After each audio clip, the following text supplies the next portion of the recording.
Si pensamos en la profesión médica, lo primero que se nos viene a la mente es, probablemente, una imagen de prestigio, de estabilidad y, claro, de buenos salarios. Pero, ¿qué tan apegada a la realidad es esa imagen en México? Hoy vamos a separar el mito de la realidad sobre el sueldo de un médico en el país. La pregunta parece bastante directa, ¿no? Pero la respuesta, van a ver, es de todo menos sencilla. A ver, ¿de cuánto dinero estamos hablando en realidad cada mes para la gente que dedica su vida a cuidar la nuestra?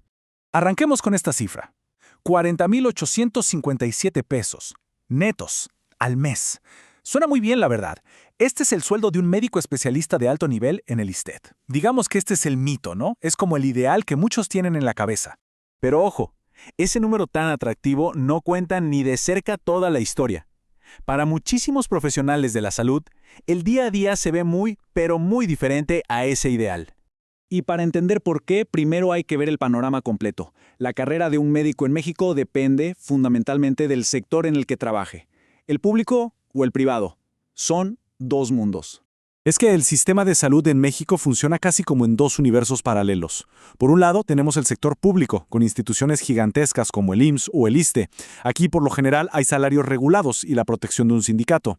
Y por el otro lado está el sector privado, que es un ecosistema mucho más variado. Va desde hospitales de lujo hasta esos pequeños consultorios que vemos junto a las farmacias en cada esquina. Pero aquí es donde la cosa se pone más compleja, porque el salario no lo es todo. Para entender de verdad la situación, tenemos que hablar de un concepto clave que va mucho más allá del dinero que llega a fin de mes. Hablemos de la precariedad laboral. ¿Y qué es eso de precariedad laboral? Bueno, no es solo ganar poco. Un estudio académico la define como una condición que tiene varias caras. Es inestabilidad, son ingresos bajos, sí, pero también es tener derechos limitados y casi nada de protección social. Es, en pocas palabras, vivir en una vulnerabilidad constante. Entonces, ¿cómo se ve esta precariedad en la práctica? Un análisis nacional la mide con 5 focos rojos, 5 señales de alerta. Primero, ganar tan poco que no llegas ni a 2 salarios mínimos. Segundo, tener jornadas o muy cortas o larguísimas. Tercero, trabajar sin un contrato escrito que te dé algo de seguridad. Cuarto, no tener prestaciones básicas, como un fondo para el retiro. Y quinto, que es la paradoja más grande de todas, no tener seguro médico propio. Muy bien, ahora que tenemos el concepto claro, vamos a ponerle números a esta realidad, porque es aquí, en los datos duros, donde la diferencia entre esos dos Méxicos de la medicina se vuelve innegable. Y ojo, estos números no son una ocurrencia, vienen de una de las fuentes de datos más serias y robustas del país, la Encuesta Nacional de Ocupación y Empleo. O sea, esto es lo que nos dice el análisis de miles de casos reales de personal de salud en todo México. Miren esta gráfica, por favor. Es que habla por sí sola. En el sector público, más o menos un 17% del personal médico enfrenta condiciones de precariedad de medias a altas. Pero vean el sector privado, la cifra se dispara a más del 46%. Es que la diferencia es abismal. ¿Y qué es lo que alimenta esa precariedad? Bueno, uno de los factores más importantes es la falta de un contrato formal. En el sector público es algo bastante raro, apenas un 4%, pero en el privado, más de 1 de cada 5 médicos trabaja sin la seguridad de un contrato por escrito. Y aquí llegamos a una de las ironías más crudas de todo este sistema.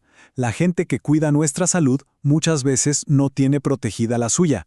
Casi el 44% de los médicos en el sector privado no tiene seguro médico.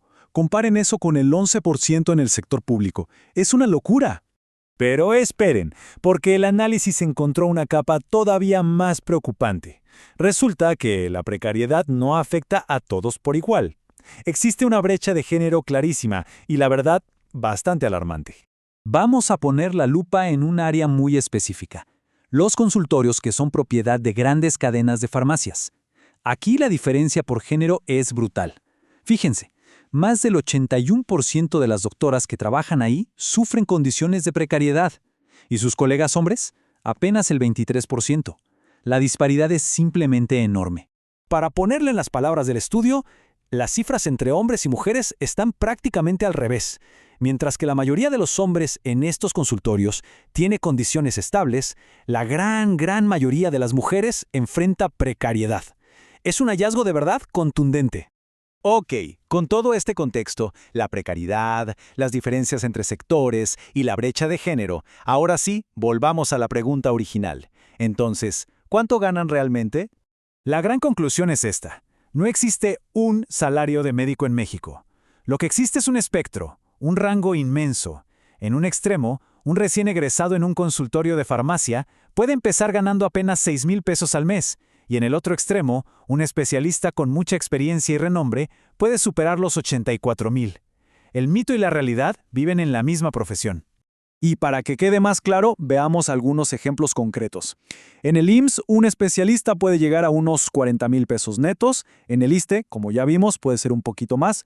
Luego hay programas como Médicos del Bienestar que ofrecen sueldos bastante competitivos para atraer personal a zonas rurales. Y del lado privado, mientras que un hospital grande puede promediar unos 23,000, es en la base de la pirámide, en esos consultorios de farmacias, donde vemos los salarios iniciales más bajos, que a veces apenas superan los 6,000 pesos. Y todo esto nos deja con una pregunta final, que quizá es la más importante de todas. Más allá de las cifras y las gráficas, si el trabajo de las personas que nos cuidan es inestable, es inseguro y está mal pagado, ¿cuál es el costo real que pagamos todos, como sociedad, en nuestra propia salud? Una reflexión que vale la pena tener.